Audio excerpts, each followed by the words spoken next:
Bismillahirrahmanirrahim. Assalamualaikum warahmatullahi wabarakatuh. Waalaikumsalam Alhamdulillah, warahmatullahi salatu wabarakatuh. wassalamu ala rasulillah Sayyidina Muhammad ibni Abdillah, la hawla wa la quwata illa billah. Ja'ala Ramadan syahrul syiyam, syahrul Quran, wa syahrul mubarak. Anzala Quran huda linnas wa bayyinatin minal huda wal furqan. Bersyukur kepada Allah dan bersolawat kepada baginda Rasul Nabi kita Muhammad sallallahu alaihi wasallam. Lebih bersyukur lagi, kita sekarang sedang berada di situasi yang sangat istimewa, yaitu menjalankan ibadah Ramadan. Lebih bersyukur lagi kalau Ramadan itu kita isi dengan sesuatu yang mempunyai nilai yang luar biasa di hadapan Allah.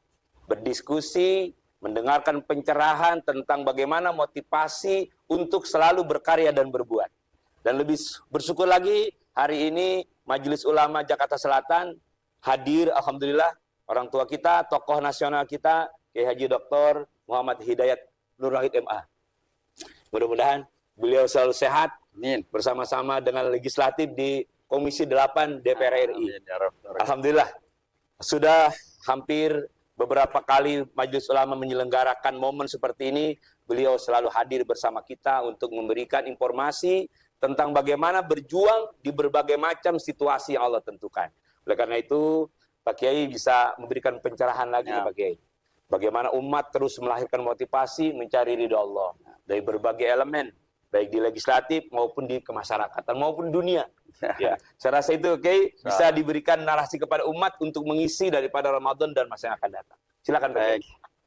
Ya Hamzah, jazakallah khair. Assalamualaikum warahmatullahi wabarakatuh. Assalamualaikum warahmatullahi wabarakatuh. Pemirsa TV MUI Jakarta Selatan yang saya hormati, alhamdulillahirabbil alamin. Assalatu wassalamu ala qaidina wa qudwatina wa uswatina sayyidina Muhammadin asyrafil anbiya'i wal mursalin wa ala alihi wa sahbihi wa man tabi'ahum bi ihsani ila yaumiddin.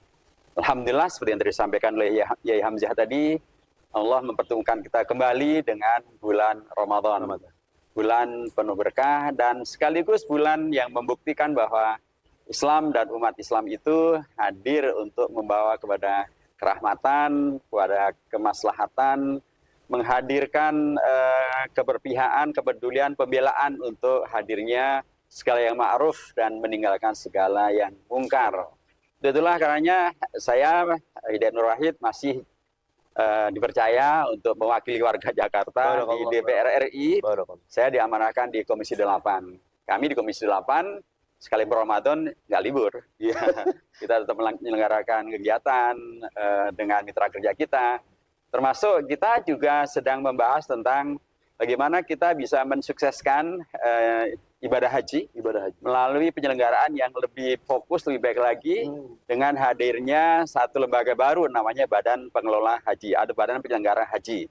Nah ini sekarang kami sedang mempersiapkan undang-undangnya supaya dengan demikian maka kegiatan dari badan ini nanti akan betul-betul bisa menghadirkan apa yang diarahkan Presiden Prabowo, yaitu penyelenggaraan ibadah haji dengan biaya yang turun. Karena memang pada periode yang lalu biayanya naik terus. Dulu memang namanya ongkos naik haji, jadi naik terus. Tapi sesungguhnya sudah kita tolak itu, bukan lagi ongkos naik haji, tapi biaya penyelenggaraan ibadah haji. Nah, dulu naik terus, sekarang alhamdulillah sudah turun. Jadi dari diusulkan 65 juta, sekarang jemaah hanya membayar 55,4 juta. 55,4. Jadi ada sekitar 9 juta yang bisa dihemat. Alhamdulillah. Jadi kita tetap memperjuangkan kemaslahatan umat sekalipun di Ramadan. Justru inilah kesempatan kita beribadah lebih banyak lagi dengan peduli dan memperjuangkan, memenangkan kemaslahatan umat. Dan kita juga dalam konteks Ramadan ini diingatkan kembali oleh Allah Subhanahu Wa Taala bahwa kita memang umat yang tidak hanya bersifat lokal maupun sektoral. Sektoral mungkin DPR, non-DPR. Lokal mungkin hanya Jakarta, Jawa, Indonesia, dan seterusnya.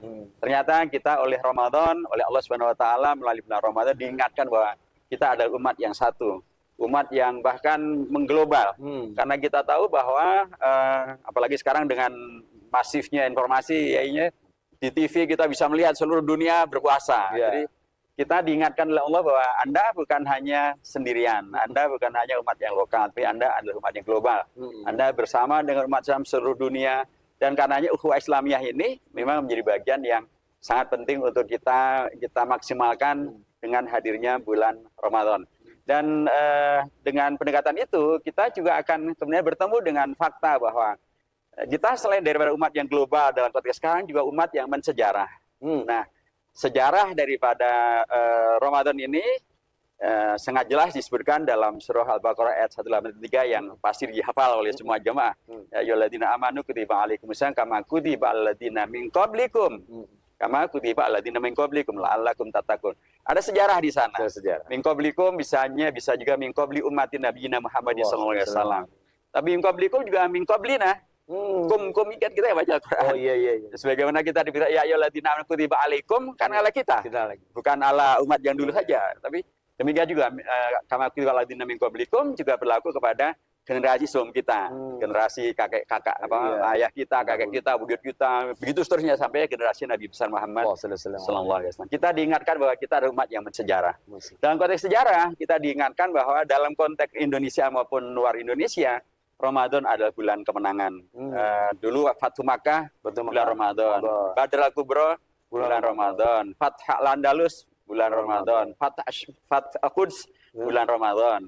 Dan kemerdekaan Indonesia juga di bulan Ramadan, tanggal 9 Ramadan tahun 1364 Hijriah. Jadi, nah ini penting untuk kita maknai sekarang, memberikan spirit bahwa kita oleh Allah diberikan kesempatan untuk menjadi yang menang. Amin. Menang dalam konteks pribadi, mengalahkan hawa nafsu, mengalahkan keinginan untuk berbuat yang mungkar. Mungkar itu barangkali bisa bentuknya adalah merusak lingkungan, bisa berarti mungkin merusak ukhuwah, memecah belah umat, bisa jadi artinya ada korupsi, bisa artinya adalah tidak melaksanakan amanah. Itu semua adalah mungkar.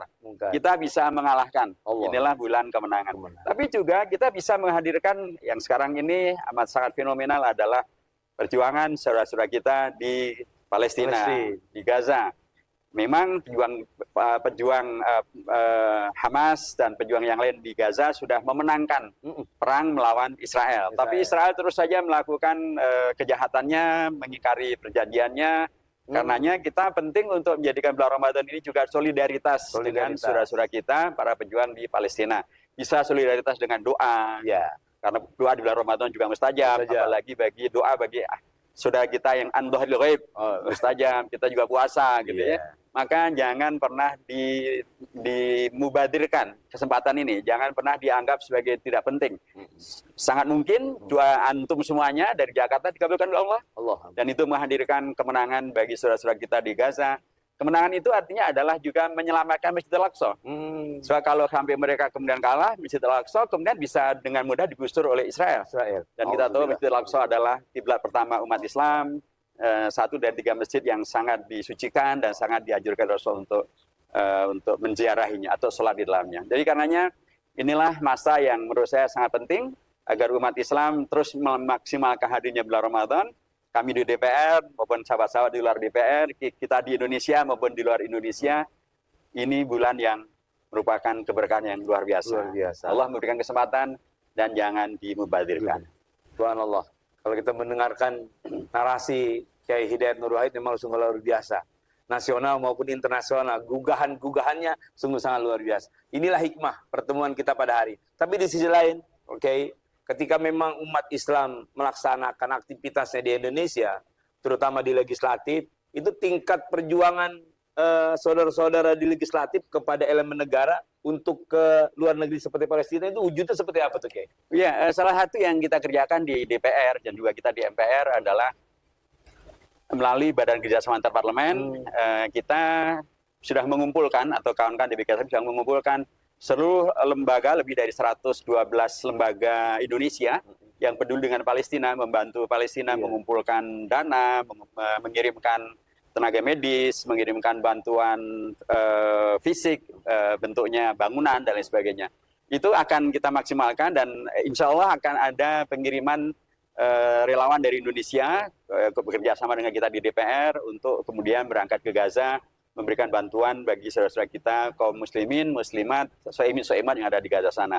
Tentu juga pasti bagian daripada bantuan itu adalah koordinasi terkait dengan masalah iftar jama'i, kiswatul aid, hal yang kemudian sangat terbiasa dengan Ramadan. Ya, kita juga di MPR tahun yang lalu, saya kira juga tahun ini akan terulang kembali. Kita mengapresiasi kerjasama antara Basnas dengan MUI yaitu mengundang lebih dari 50 para ulama dari Palestina ke Indonesia, dan mereka memberikan pencerahan bagi warga Indonesia tentang masalah Palestina, sekaligus juga apa yang bisa dilakukan Indonesia untuk kepentingan Palestina. Karena memang Indonesia sesungguhnya satu negara yang luar biasa diperjuangkan oleh saudara-saudara di Palestina. Mungkin kita lupa bahwa sebelum Indonesia merdeka, itu pada bulan September tahun 1944, jadi sekitar 1 tahun sebelum Indonesia merdeka, itu ada seorang ulama, seorang sayyid, seorang habib karenanya, beliau adalah mufti Al-Quds, mufti Yerusalem, namanya Sayyid Muhammad Al-Amin Al-Husaini. Beliau tahun September tahun 44 dari Jerman, karena beliau waktu itu diusir lah gitu ya. Sehingga beliau kemudian mengungsi ke Jerman. Dari Jerman beliau membuat pernyataan terbuka melalui radio agar bangsa Arab, negara-negara Arab mendukung perjuangan bangsa Indonesia untuk merdeka. Dan alhamdulillah, dan itu difahami betul oleh para pimpinan bangsa Indonesia. Sehingga para presiden selalu mengatakan Indonesia mempunyai hutang sejarah kepada Palestina, yaitu kemerdekaan Palestina. Karena semua negara yang diundang dalam Konferensi Asia Afrika tahun 55 di Bandung, semua sudah merdeka, kecuali Palestina. Nah, inilah momentumnya. Kami di MPR mengapresiasi kerjasama itu, dan kemudian terjadilah buka puasa di MPR waktu itu, dan kita mempertemukan para ulama dari Palestina dengan tokoh-tokoh dari Indonesia. Kita menyemangati dan terus mendorong, dan dengan cara itu maka insya Allah semangat untuk berbagi, semangat untuk saling kerjasama, semangat untuk melanjutkan perjuangan selalu bisa diwujudkan, insya Allah. Subhanallah. Artinya setiap manusia diperintahkan oleh Allah Subhanahu Wa Taala untuk berkarya berwujud. Wa kulli malu ala makanatikum.